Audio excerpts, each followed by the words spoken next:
just before we move to a very important case for you, John, the Mace Murray case, I just wanted to go back briefly to Clive Everett, QC, and apparently a trick he played on a judge. Can you tell us a little bit about what happened there? Yes, it involved Mr. Justice Hardy, who was a perfectionist in speech and relished the idea of speaking correctly at all times.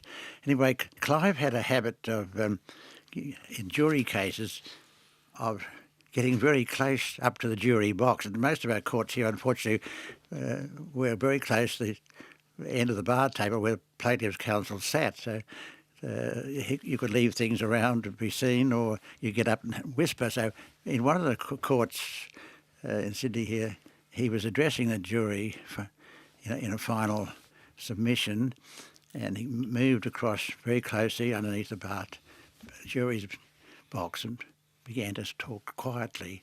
And Mr. Justice Hardy said, "Mr. Everett, would you step back and speak up, speak clearly so we can all hear?" And the judge went on to give a little dissertation about when he was at the bar. He'd learned elocution and did everything precisely so that everyone could hear and understand. And this went on for some minutes. And when the judge stopped talking, Clive cupped his hand behind his ear and said, "I beg Your Honour's pardon." Did he get a withering glance from that judge, or did the judge laugh? He said, "Get on with it." Well, you didn't have the opportunity yourself ever to be cheeky to a judge, did you?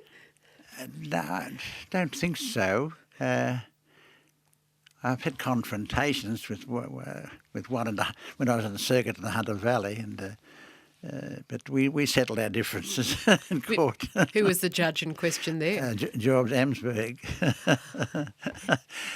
He was a judge who took control of the case as much as he could, and behaved sometimes quite erratically and in some sense unjudicially.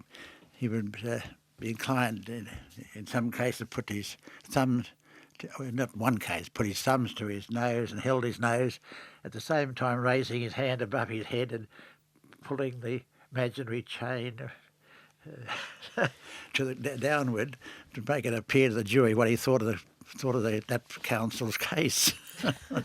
That's a rather unusually expressive quality in a judge in those days. It went to the Court of Criminal Appeal, and I think he explained away. And another occasion, he was walking up and down on the bench while the counsel was addressing, and the counsel took exception to it. It didn't make it matter, but it became an appeal point later on, and then he made a submission that he had hemorrhoids. He needed to walk up and down.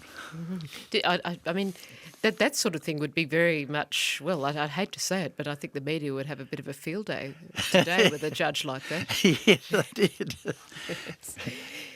But I mean, he would have been the exception rather than the rule. Oh, absolutely, yes. But he was very bright. The story goes that, probably correctly so, that he was the same law school year as Sir Garfield Barwick, and he beat Barwick for the University medal.